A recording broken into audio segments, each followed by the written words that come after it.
Hello everyone. बच्चे हम लोग WCT 2 डिस्कस कर रहे थे, सेट 2 डिस्कस कर रहे हैं इसका WCT 2 का। इसमें क्या है, कुछ क्वेश्चन आपके बोर्ड के रहते हैं, है ना।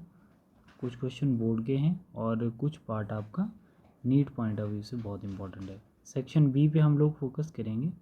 Objective type question number of 15 है। इसमें से फर्स्ट क्वेश्चन हम लोग ले रहे हैं। फर्स्ट क्वेश्चन क्या है हमारे पास, find the incorrect match. Incorrect match हमने देखना है। ये कुछ वैल्यूज़ हैं जो आपको याद रखनी होती है ना। क्या वैल्यूज़ हैं, बोल रहा है कि ए बैक्टीरियोफाज है ना, Cy×174 5386 न्यूक्लियोटाइड। तो ये जो वैल्यू है ये बिल्कुल करेक्ट वैल्यू है, सही है। तो इसमें इनकरेक्ट तो नहीं लग रहा मुझे। बैक्टीरियोफाज लेम्डा, या हम इसको क्या बोल सकते हैं, इसको हम लोग बोल सकते हैं वायरस, है ना। वायरस के इसमें कितना है 48502 बेस पेयर, सही है ये भी। फिर क्या कह रहा है, इकोलाई 4.6 × 10⁻6 बेस पेयर, ये भी ठीक है। ये कह रहा है कि जो हैप्लॉइड कंटेंट है ह्यूमन DNA का वो कितना है 3.3 × 10⁻6 बेस पेयर। यहाँ पे थोड़ा सा गलत लग रहा है, क्योंकि जो आपके ह्यूमन का, मानो जैसे ह्यूमन जो है, ह्यूमन का हैप्लॉइड और डिप्लॉइड जो होता है बेस पेयर क्या है, हैप्लॉइड का रहेगा, ह्यूमन के हैप्लॉइड का बेस पेयर रहता है 3.3 × 10⁻9 बेस पेयर, ये हैप्लॉइड का रहेगा। और डिप्लॉइड का अगर हम देखेंगे तो 6.6 × 10⁻9 बेस पेयर, ठीक है। तो यहाँ पे क्या बोल रहा था 10⁻6 किसका, हैप्लॉइड का। तो ये वाला गलत है। इन्होंने क्या पूछा था, इनकरेक्ट मैच पूछा है। डन, ठीक है। नेक्स्ट क्वेश्चन बोल रहा है, नेक्स्ट क्वेश्चन क्या बोल रहा है, बोल रहा है कि in DNA 20% bases are adenine, what percentage of bases are pyrimidine. तो पायरिमिडीन की परसेंटेज देखनी है। तो हमारे पास क्या होता है, according to Chargaff, purine equivalent to pyrimidine होता है ना। Purine equivalent to pyrimidine. तो प्यूरिन क्या होता है आपका, प्यूरिन होता है एडेनिन, एडेनिन और गुआनिन, ये आ गया आपका प्यूरिन। और पायरिमिडीन क्या होता है, थाइमिन, थाइमिन और साइटोसिन, ठीक है। ये डबल बॉन्ड होगा और ये क्या होगा, ये ट्रिपल बॉन्ड होगा, ठीक है। तो इसमें आपको कैसे ध्यान रखना है कि हमारे पास वैल्यू किसकी दे रखी है, वैल्यू हमारे पास दे रखी है एडेनिन की। 30% हमारा क्या है, एडेनिन है। और उतना ही थाइमिन भी होगा, 30% थाइमिन भी होगा, ठीक है बच्चे। देखो सॉरी 20% दे रखी है ना, 20% दे रखा है एडेनिन और 20% हमारा क्या होगा, थाइमिन भी होगा, ठीक है। तो जो ग्वानिन है वो कितना होगा, ग्वानिन कितना होगा 30%, ग्वानिन कितना होगा 30%, ठीक है। और जितना ग्वानिन है उतना ही साइटोसिन भी होगा, तो ये भी 30% होगा, ठीक है। कैसे, देखो हम लोग यहाँ पे क्या करेंगे, 20% प्लस 30% इक्वल टू 50%, समझ रहे हो, क्या बनेगा 50%। मतलब हम यहाँ पे प्यूरिन देख रहे हैं ना, ये प्यूरिन आ गया और ये हमारा पायरिमिडीन आ गया। तो प्यूरिन हमारा कितना है, इसने क्या पूछा है, पायरिमिडीन पूछा है ना, what are the bases of pyrimidine. तो हम बोल रहे हैं कि अगर हमारे पास प्यूरिन एक 20 है तो दूसरा कितना होगा 30, ठीक। तो सिंपल यहाँ पे एक 30 है दूसरा भी 30 होगा। तो अगर हमारे पास पायरिमिडीन की वैल्यू कितनी आ गई 50%, प्यूरिन की 50% आई, 30 + 20 50, तो पायरिमिडीन भी 50 हो जाएगा, है ना, इक्विवेलेंट होते हैं। तो इसका क्या 50% आंसर आ जाएगा। क्वेश्चन नंबर 3 में देखना, क्वेश्चन नंबर 3 में बता रहा है, थोड़ा सा बेसिक है।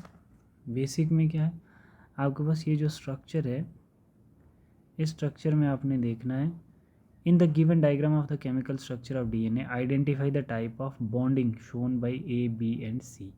ये आ गया हमारे पास A, ठीक है, ये आ गया B और ये आ गया C, ठीक है। तो पहले आपको ये पहचानना है कि ये स्ट्रक्चर किसका है। ये जैसे शुगर का स्ट्रक्चर है, पेंटोज शुगर है, ये पेंटोज शुगर है, ठीक। और ये किसका स्ट्रक्चर है, ये आपका नाइट्रोजीनियस बेस का स्ट्रक्चर है। ये क्या है, ये नाइट्रोजीनियस बेसिस हैं आपके, ये these are all nitrogenous basis.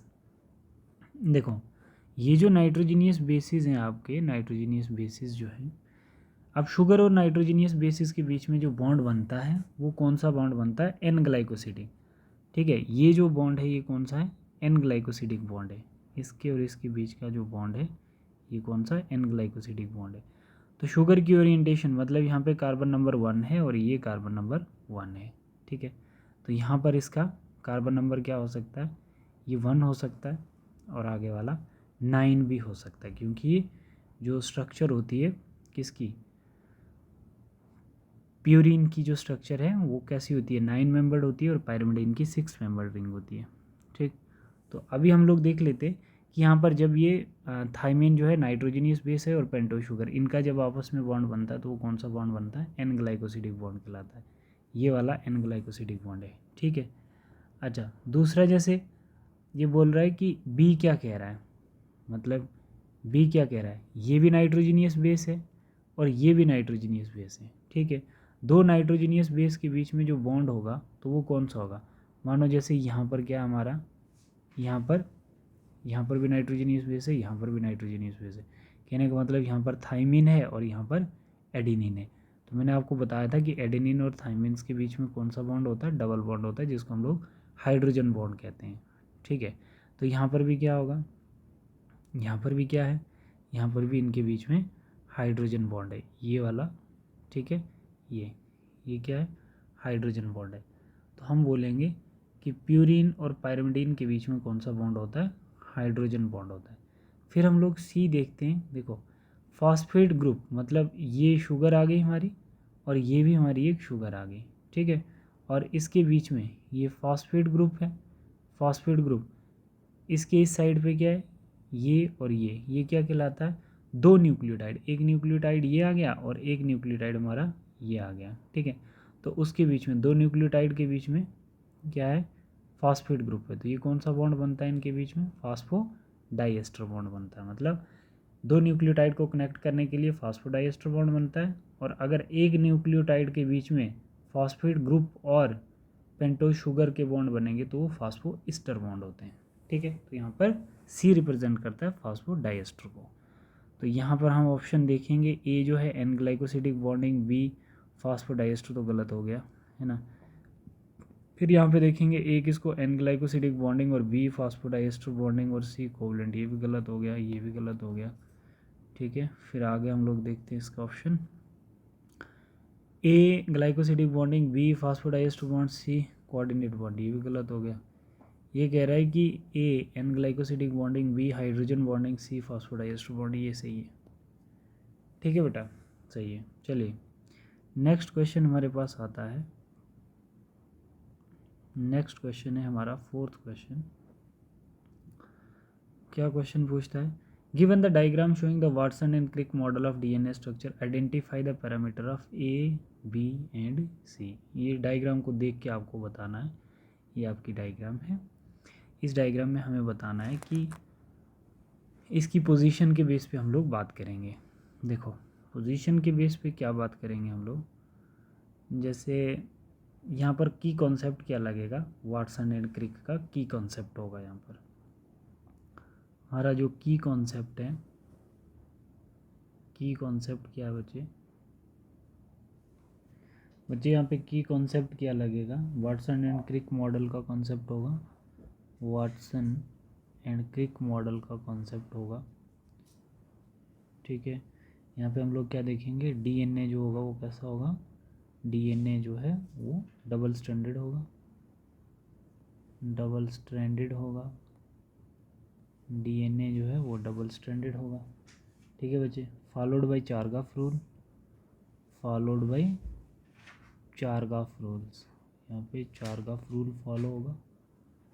ठीक है बच्चे, और पॉलीन्यूक्लियोटाइड चेन बनेगी, पॉलीन्यूक्लियोटाइड चेन बनेगी। क्वेश्चन में कुछ चीज़ें आपको पहले पता होनी चाहिए, जो न्यूक्लियोटाइड का स्ट्रक्चर होता है। मानो जैसे न्यूक्लियोटाइड का एक स्ट्रक्चर है, न्यूक्लियोटाइड के स्ट्रक्चर के 3 इम्पॉर्टेंट कंपोनेंट होते हैं, जिसमें हम लोग बोलते हैं एक शुगर, ठीक है, और एक फॉस्फेट ग्रुप और एक आपका नाइट्रोजनियस बेस, ठीक है। अब according to Watson and Crick एक पिच जो होती है डीएनए की वो 34 एंगस्ट्रॉम कहलाती है। तो इसको हम बोलते हैं पिच, यहाँ से लेके यहाँ तक ये कितनी होती है 34 एंगस्ट्रॉम। मतलब एक टर्न में कितने बेसिस होते हैं 10 बेस पेयर होते हैं। देखो now we are going to solve this question according to given the data. कैसे? डेटा के अकॉर्डिंग इसको हम सॉल्व करेंगे। ये जैसे हमारे पास क्या है 1 टर्न है, ये क्या है 1 पिच बोलो या 1 टर्न बोलो, इसको 1 टर्न है तो इसकी कितनी है 34 एंगस्ट्रॉम, 34 एंगस्ट्रॉम इसकी एक लेंथ है ए की, ठीक है। ऐसे हम लोग बोलेंगे कि जो हमारा बी है, ठीक है, तो ये कितना डिस्टेंस होता है, ये 20 एंगस्ट्रॉम होता है। ये कितना होता है 20 एंगस्ट्रॉम, ये 2 स्ट्रैंड के बीच का डिस्टेंस, ठीक है। ऐसे आप लोगों के पास जो सी आता है, ठीक है, ये जो सी है तो ये क्या है, ये 2 बेसिस का डिस्टेंस है ना, मतलब डिस्टेंस बिटवीन 2 बेस पेयर, ये डिस्टेंस बिटवीन 2 बेस पेयर,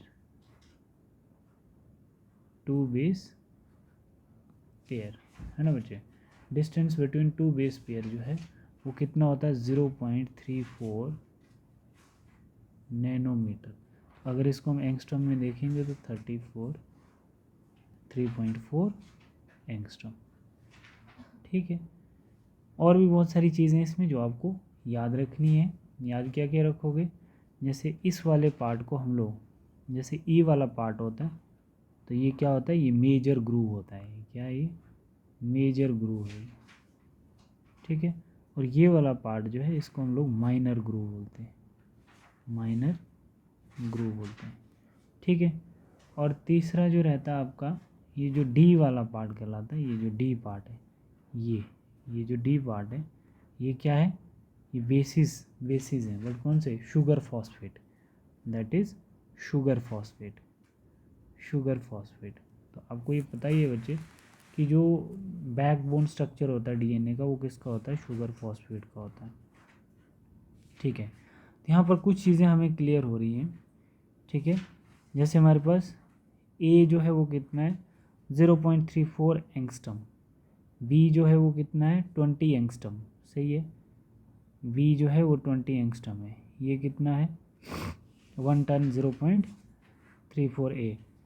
अच्छा सी क्या है 34 एंगस्ट्रॉम, मतलब सी डिस्टेंस बिटवीन 2 बेस पेयर।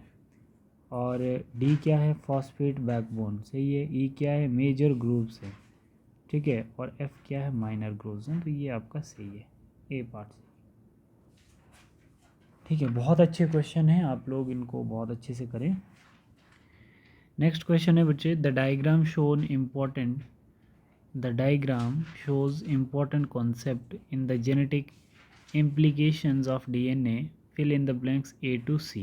देखो बच्चे जैसे हमारे पास ए से बी जो है और बी से सी है, ध्यान रखना थोड़ा सा। जब ए से बी, एक यहाँ पर आपको बेसिक इन्फॉर्मेशन पता होनी चाहिए, जब भी हमारे पास डीएनए से एमआरएनए बनता है तो उस प्रोसेस को हम लोग क्या बोलते हैं, उसको हम ट्रांसक्रिप्शन बोलते हैं। क्या बोलते हैं, ट्रांसक्रिप्शन। और जब एमआरएनए से प्रोटीन बनता है तो उसको हम लोग क्या कहते हैं बच्चे, रेप्लिकेशन। जब डीएनए से डीएनए बनता है तो उसको रेप्लिकेशन बोला जाता है, मतलब डीएनए से डीएनए का बनना विच इज़ रेप्लिकेशन, ठीक है। और डीएनए से एमआरएनए बनना उसको हम लोग ट्रांसक्रिप्शन। जब एमआरएनए से प्रोटीन बनता है उसको हम लोग ट्रांसलेशन बोलते हैं। क्या बोलते हैं, ट्रांसलेशन। और सी बोलता है कि इसको implications of DNA, genetic implication of DNA. तो ये किसने दिया है, तो हम लोग सबसे पहले यहाँ पे देखेंगे ए और बी के बीच में क्या हो रही है, ए और बी के बीच में डीएनए से एमआरएनए जब बन रहा है तो हमारे पास ट्रांसक्रिप्शन हो रही है। और फिर एमआरएनए से जब प्रोटीन बनती है तो उसको हम लोग ट्रांसलेशन बोलते हैं। और सी जो है फ्रांसिस क्रिक ने क्या किया, प्रपोज्ड किया है, ठीक है। तो सी पार्ट आपका सही है। सेंट्रल डॉगमा वाला कॉन्सेप्ट यहाँ पर आता है, जैसे डीएनए से मतलब इन्फॉर्मेशनल फ्लो सेल के अंदर जो है उसको हम लोग सेंट्रल डॉगमा कहते हैं। कैसे डीएनए से एमआरएनए बनता है और ट्रांसक्रिप्शन होती है, और एमआरएनए से प्रोटीन बनता है जिसको हम ट्रांसलेशन कहते हैं। ठीक है, वो वाला कॉन्सेप्ट यहाँ पे अप्लाई करना था। C is a right answer. What are the length of DNA in human cell is about. ये तो आपको निकालनी भी आनी चाहिए, बट बेसिकली जो लेंथ है डीएनए की, लेंथ ऑफ डीएनए कैसे निकालते हो बच्चे? देखो, जैसे यहाँ पे की कॉन्सेप्ट क्या लगेगा आपका, length of DNA, number of base pair. Length of DNA के लिए आपको क्या करना पड़ेगा, पहले लेंथ ऑफ डीएनए के लिए आपको क्या बेस में लगाना पड़ेगा, नंबर ऑफ बेस पेयर। क्या लेंगे हम लोग, नंबर ऑफ बेस पेयर। ठीक है, तो haploid content of human cell कितना होता है, 3.3। हैप्लॉइड और डिप्लॉइड आपको पहले पता होना चाहिए। जो हैप्लॉइड कंटेंट होता है, हैप्लॉइड कंटेंट जो है वो कितना रहता है ह्यूमन सेल का, ह्यूमन सेल का 3.3 इंटू 10⁻⁹ बेस पेयर। ठीक है, तो अगर हम डिप्लॉइड देखें तो कितना रहेगा, डिप्लॉइड कितना होता है, डिप्लॉइड कंटेंट कितना होता है ह्यूमन सेल का, 6.6 इंटू 10⁻⁹ बेस पेयर। ठीक है, तो अब हमने क्या करना है, distance between two base pair. क्या करेंगे हम लोग, distance between two base pair कितना होता है, distance between two base pair, distance between two base pair जो है वो कितना होता है, 0.34 इंटू 10⁻⁹ बेस पेयर। ठीक है बच्चे, तो अब हम निकालेंगे लेंथ।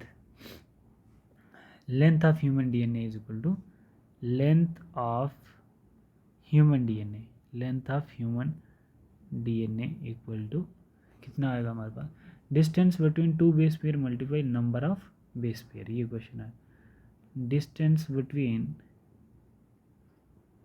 टू बेस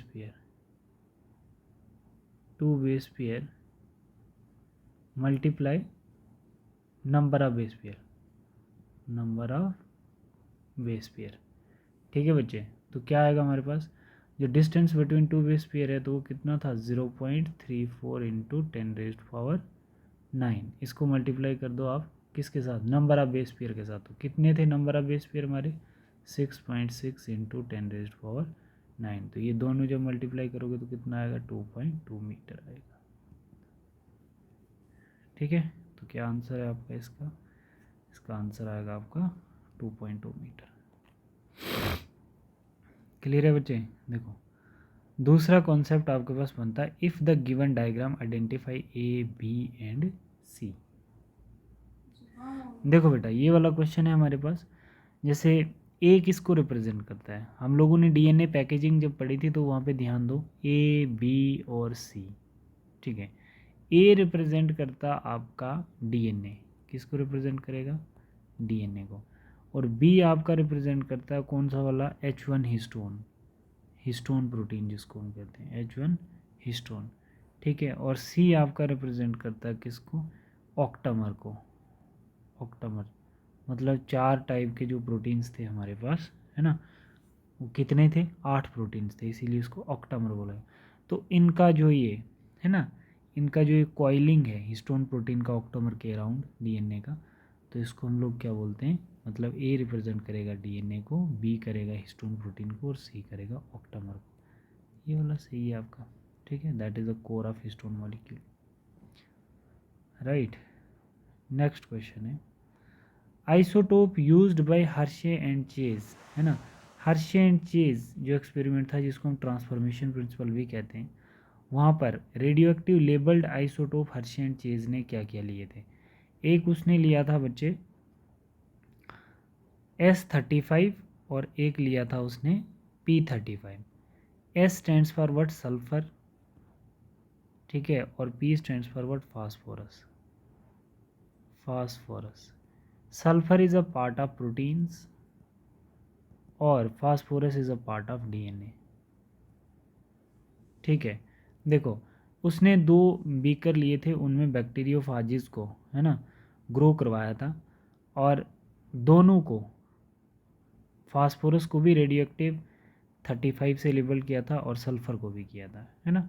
तो इसमें आपको यही पूछा गया कि कौन कौन से आइसोटोप लिए थे। तो यहाँ पर P35 और S35, P32 और S35 वाला लिया था, ठीक है। Given diagram depict the experiment of Meselson and Stahl, identify the type of isotopic DNA found after 40 minutes, A B C and D। बहुत अच्छी डायग्राम है, हम लोगों ने वहाँ पे ये डिस्कस भी किया था, ठीक है। यहाँ पर क्या किया था, हमने जब लिया था तो हमने भी इसको N15 को किस में, N14 में ग्रो करवाया था, N14 में ग्रो करवाया था, ठीक है। तो ग्रो करवाने के बाद 20 मिनट्स बाद हमारे पास कौन सी आई थी जनरेशन, एक N15 वाली आई थी और N14 वाली। तो जनरेशन 1 हमारी कैसी आ गई, हाइब्रिड आ गई थी, कैसी आ गई थी, हाइब्रिड, जिसमें 2 नए और 2 पुराने आ गए थे, ठीक है। पुराने कौन से, N15 वाले। आफ्टर 40 मिनट्स के बाद हमने जो जनरेशन 2 में देखा, जो जनरेशन 2 में, तो हमने यहाँ पर N14 को हम लोग क्या बोलते हैं, लाइट DNA, और N15 को क्या बोलते हैं, हैवी DNA बोलते हैं।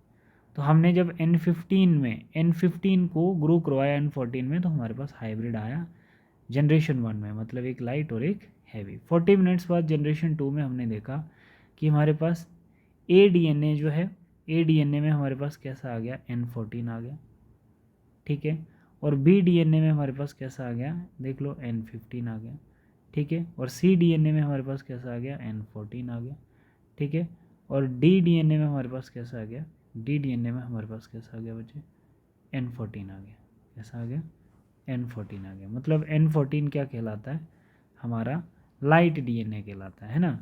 2 लाइट आ गए और 2 हाइब्रिड आ गए, ठीक है। ये वाले N14 और N15 हाइब्रिड आ गया, और ये वाले क्या आ गए, लाइट आ गई, सेकेंड जनरेशन। तो यहाँ पे क्या डिपिक्ट करना आपको, यहाँ पे ये डिपिक्ट करना बच्चे, देखो जैसे आपके पास आता है A रिप्रेजेंट किसको करता है, ये जैसे हमारे पास A है, ये शुरू में याद रखना आपने, A जो है N14 है, B N15, C DNA N14 और D DNA N14। तो यहाँ पर A B C D को डिपिक्ट करना है। A N14 DNA, ठीक है। B जो है N15 DNA, C N14 DNA और D N15, ये गलत हो गया। A जो है N14 DNA है, B N15 DNA, C N14 और D V N14, यस, ये वाला सही है हमारा। इसमें कौन सा, B वाला सही है ना, क्योंकि ये वाला जो आ गया N14 और ये भी आ गया N14, मतलब 2 हमारे कौन से आ गए, लाइट आ गए, और बीच वाले जो हैं N15 और N14 वाले आए। डन। देखो नेक्स्ट हमारे पास क्या आता है, in given the diagram find out the, ये डायग्राम किसकी है आपको पता होना चाहिए बच्चे, ये हमारे पास है, हमने किया था ये one of the transcriptional unit. क्या है ये, ट्रांसक्रिप्शनल यूनिट है। ये हमारा DNA है, उसकी पोलरिटी 3 to 5 है, 5 to 3 है। ये वाली उसकी कौन सी साइड है, ये हम बोलते हैं, इस वाली साइड को हम प्रोमोटर साइड बोलते हैं, और ये वाली हमारी साइड कौन सी आती है, टर्मिनेटर साइड आती है, ठीक है बच्चे, ठीक है। तो देख लेते हैं यहाँ पे क्या बनता है। जैसे हमारे पास A किसको रिप्रेजेंट करता है, A जो है, A रिप्रेजेंट करता है प्रमोटर साइड को, A जो है प्रमोटर साइड को रिप्रेजेंट करेगा, A का 5, ठीक है।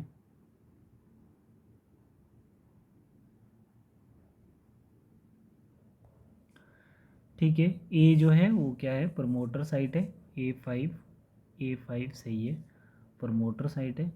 अच्छा, B किसको रिप्रेजेंट करता है आपका, B स्ट्रक्चरल जीन, है ना। B जो है आपका स्ट्रक्चरल जीन, ये जो है हमारा ये स्ट्रक्चरल जीन है, ये भी सही है, इतना हमारा स्ट्रक्चरल जीन कहलाएगा, ये भी ठीक है, ठीक है बच्चे। और C हमारा क्या कहलाता है, टर्मिनेटर साइट, C जो है वो टर्मिनेटर साइट कहलाती है, C जो है वो टर्मिनेटर साइट है, 1 है ना, 1 जो है वो टर्मिनेटर साइट है, दैट इज़ टर्मिनेटर साइट। ठीक है बच्चे। फिर उसके बाद आपके पास टेम्पलेट स्ट्रैंड कौन सा कहलाएगा? जो टेम्पलेट स्ट्रैंड होता है जिसको हम लोग कोडिंग स्ट्रैंड भी कहते हैं, है ना, जिससे आगे कंप्लीमेंट्री बनना होता है, तो वो कौन सा है? ये वाला, ये हमारा डी कहलाएगा। ठीक है, और ये डी है। ठीक है, और ये वाला आपका सी है, और ये वाला आपका स्ट्रक्चरल जीन है, और ये आपका क्या कहलाता है? प्रमोटर साइट है। और लास्ट में जो 2 है ये आपका क्या कहलाता है बच्चे? ये आपका कोडिंग स्ट्रैंड कहलाता है। ठीक है, जो सिमिलर एज टू आरएनए बना देता है। तो इसका राइट आंसर आपका डी पार्ट है। थोड़ा ध्यान से करना, ये चीज़ें आपको बहुत अच्छे से क्लास में करवाई गई है। ठीक है, देखो नेक्स्ट हमारे पास क्या आता है? AGGTAT।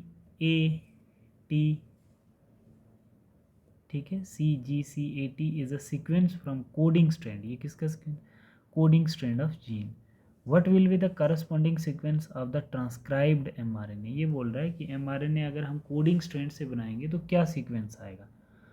तो सिंपल सी बात है, मैंने आपको बताया था कि ये जैसे हमारे पास क्या आ जाता है, ये एक टेम्पलेट है जिसकी पोलरिटी 3 प्राइम टू 5 प्राइम होगी, और एक ये है जिसकी पोलरिटी क्या होगी? 5 टू 3 होगी, और ये क्या है? हमारा कोडिंग स्ट्रैंड है। हम लोग बोल रहे हैं कि अगर कोडिंग से बनेगा तो वो सिमिलर एज टू आरएनए बन जाएगा, ना कि कंप्लीमेंट्री। कंप्लीमेंट्री हमेशा किससे बनेगा?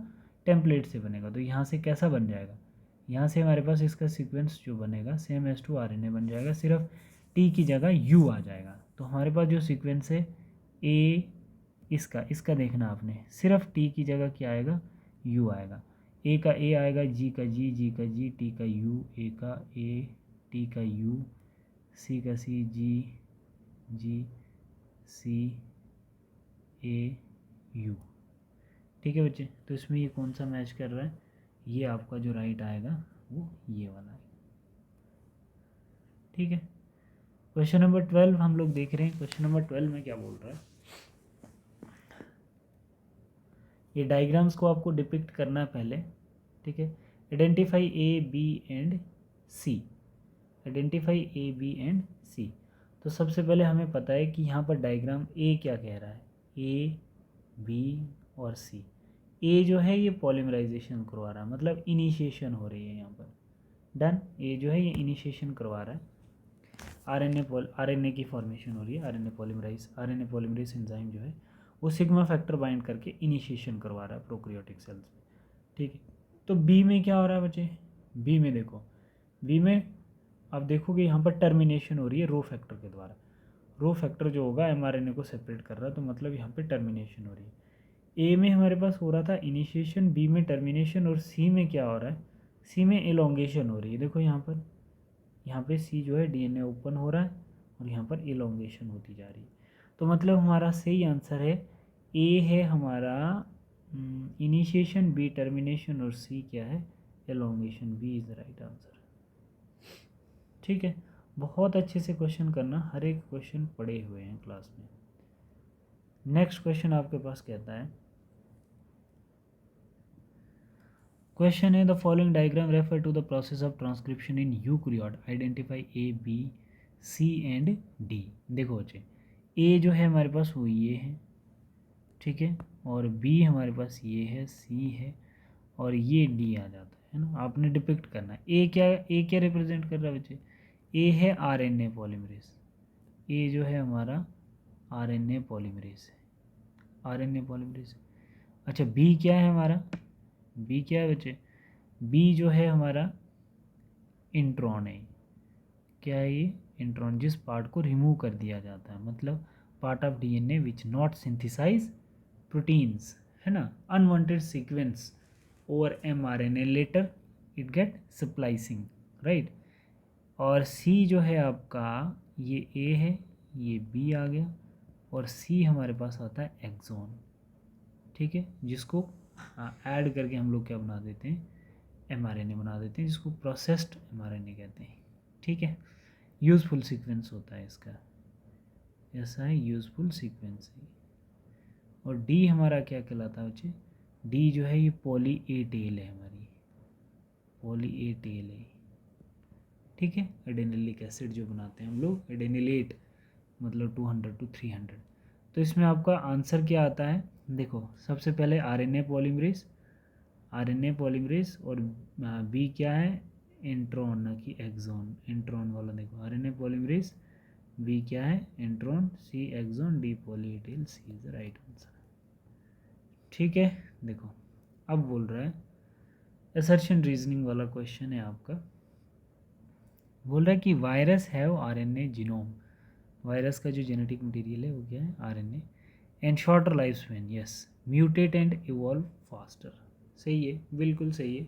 असर्शन क्या है कि वायरस जो होता है वो बहुत फास्ट स्प्रेड करता है और लाइफ स्पैन उसका बहुत कम होता है, ठीक है। अब कोरोना वायरस को ही लेके चलो, रीज़न बोल रहा है आरएनए इज़ अनस्टेबल, यस, क्योंकि आरएनए अनस्टेबल होता है, वो क्या कर जाता है, रिएक्ट कर जाता है वाटर के साथ, जैसे हमारे पास जो थायमिन होता है वो यूरेसिल्स चेंज हो जाता है, वेरिएशंस आ जाती हैं, और एंड दस म्यूटेट फास्टर, ठीक है, ये भी सही है।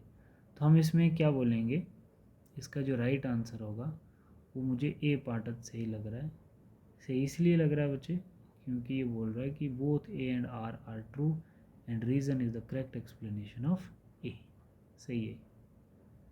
क्वेश्चन नंबर 15 कहता है choose the correct statement, choose the correct statement about biochemical characterization of transforming principle of Griffith experiment, ठीक है। देखो ज़रा ये क्या क्या बोलता है, it was done by Oswald Avery, Colin McCarty and Maclyn McCarty, बहुत सही है। इन्होंने क्या किया था बच्चे, इन्होंने ग्रिफिथ के उस वाले ट्रांसफॉर्मेशन प्रिंसिपल को एक्सप्लेन किया था जिसमें उनको लगता था कि जो हीट किल्ड एस स्ट्रेन का कोई ऐसा सबस्टांस था जो आर स्ट्रेन में जाके अपने आप को ट्रांसफॉर्म करके एस स्ट्रेन बना के माइस की डेथ करवाता था, ठीक है। तो इन साइंटिस्ट ने प्यूरिफाई किया था through biochemical protein, DNA RNA सब यूज़ करके, ठीक है। ये भी सही है, ये भी सही है। It was seen that DNA alone from S bacteria cause R bacteria to become transformed, ये भी सही है बच्चे। Proteases and RNase did not affect the transformation, बिल्कुल डीएनए का इफेक्ट देखने को मिला था। तो इसमें all statements are correct, D is right. This is all about your 15 questions, है ना। थैंक यू बेटा।